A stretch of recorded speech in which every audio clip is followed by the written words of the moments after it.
Hello, welcome back.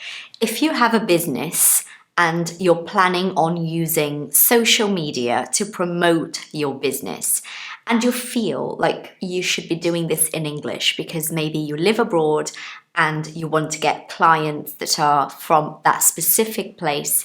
For instance, you may be a masseuse, a person who is doing a massage on somebody else, a masseuse, or a beauty therapist. So maybe you can do facials and nails and waxing and all of those things. Or maybe you are a vet and you're having a grooming business and so on. And you are abroad, you might be feeling very scared to expose yourself on social media speaking English. So if you are abroad and you're doing something that other people could benefit from, not only people who speak your language, but the locals, which means you would be able to broaden your clientele. It's a very good thing to know how to say, to broaden, to expand your clientele. So the group of clients that you could potentially have.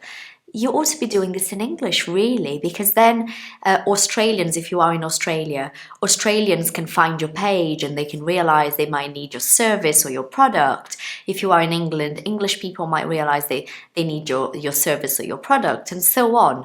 So having this fear that you may be feeling of speaking English on social media is really going to stop you from being able to expand your business. One thing I want to say to you, it's absolutely normal to feel like that, to feel that speaking English on social media, trying to sell a product or a service or just promote what you do can be extremely intimidating. But at the same time, you have to start somewhere. So remember one thing, it's your business. It's your business. It's what you do. It's how you make a living. It's how you make a living. This means it's how you pay your bills. So you can't be hiding. You can't be scared to show this to people. So if you know you are a great masseuse, a great yoga teacher, a great beauty therapist, a great dog groomer, a great gardener, and so on, why not show it to everybody else? Start very small. Start very small. Start by posting photos of your work, if it's something that, can be shown in a picture. So even if you are a masseuse, just a photo of the ambience that you're creating for your clients, the dimmed lights and maybe the candle burning in the background, just start small and just writing a sentence there. Something catchy, something that people will look at and will be like, oh, that's a nice way to talk about what they do, not something cliche and boring. So if you're writing, it gives you the chance to be more innovative because you have more time to research and to check on the meaning of things. How do you know what to write? How do you learn this specific vocabulary and ways of expressing yourself related to what you do for work?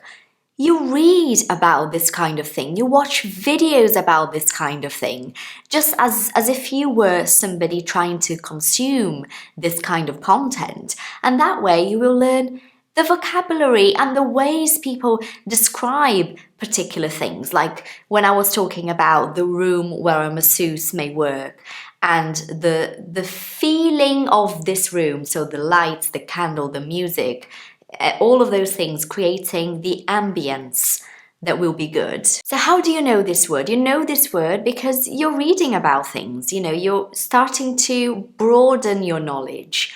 This is very important. Slowly you feel a little bit more confident to speak, to say something. When you do, prepare yourself, but don't memorize. If you're memorizing a script, believe me, it's obvious.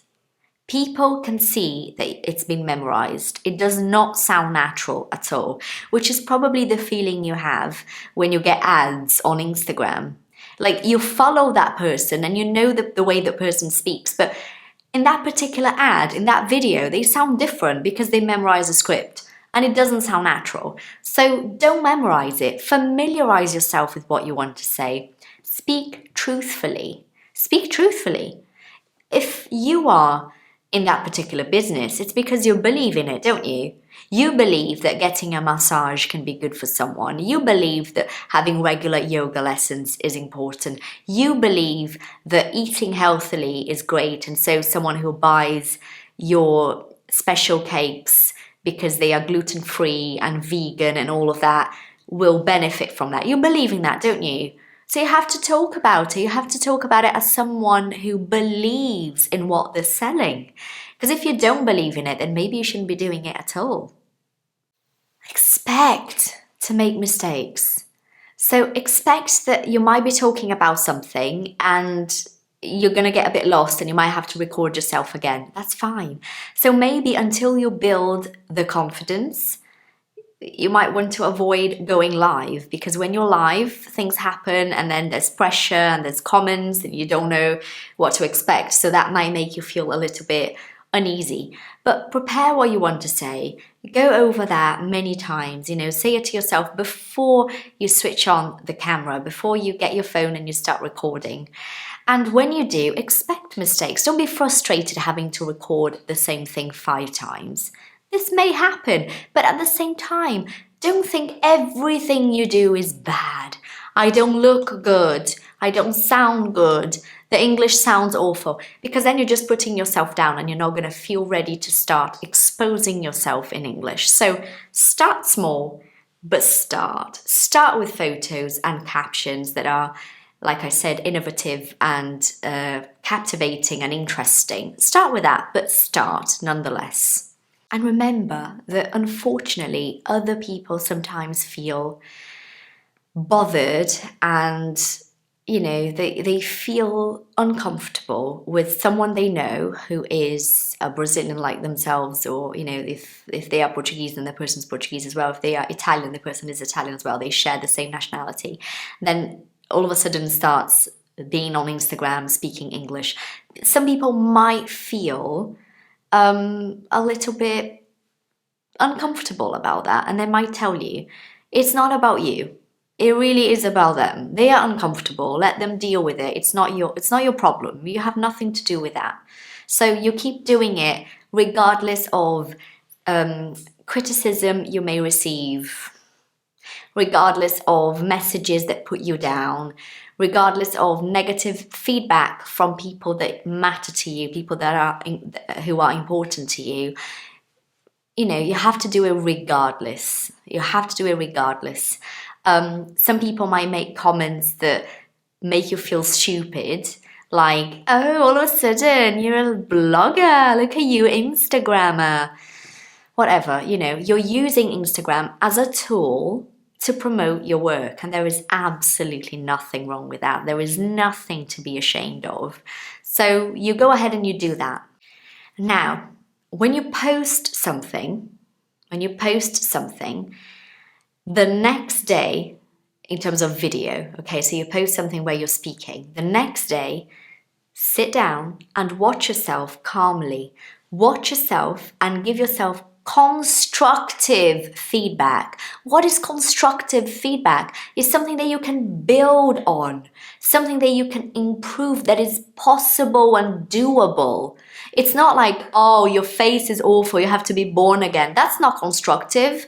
You can't change your face. Constructive is, I think my hair was in my face and that was not good. Maybe I should just put my hair back the next time. That's constructive. You see, so watch yourself the next day, ready to give yourself constructive feedback. Be kind to yourself, because let's face it, you're expecting people to be kind to you and open and receptive, but you're not doing that to yourself, are you? So you have to be the person who is being gentle and kind and willing to offer yourself constructive feedback before anyone else is. Okay, good luck with that. I really hope that you're ready to start. And remember, all it takes is a tiny little step, a little start. When you do, things start to change. You start to get the results that you want. I wish you all the best of luck and hang in there. I know it's hard to find ourselves in another language and to feel like we are showing people who we are and what our business is about. But it takes a little bit of practice, and by the end of it, you'll be able to sell your work in a way that is fair to what you actually do. Okay? Thank you so much for being here today. See you all next week. Bye.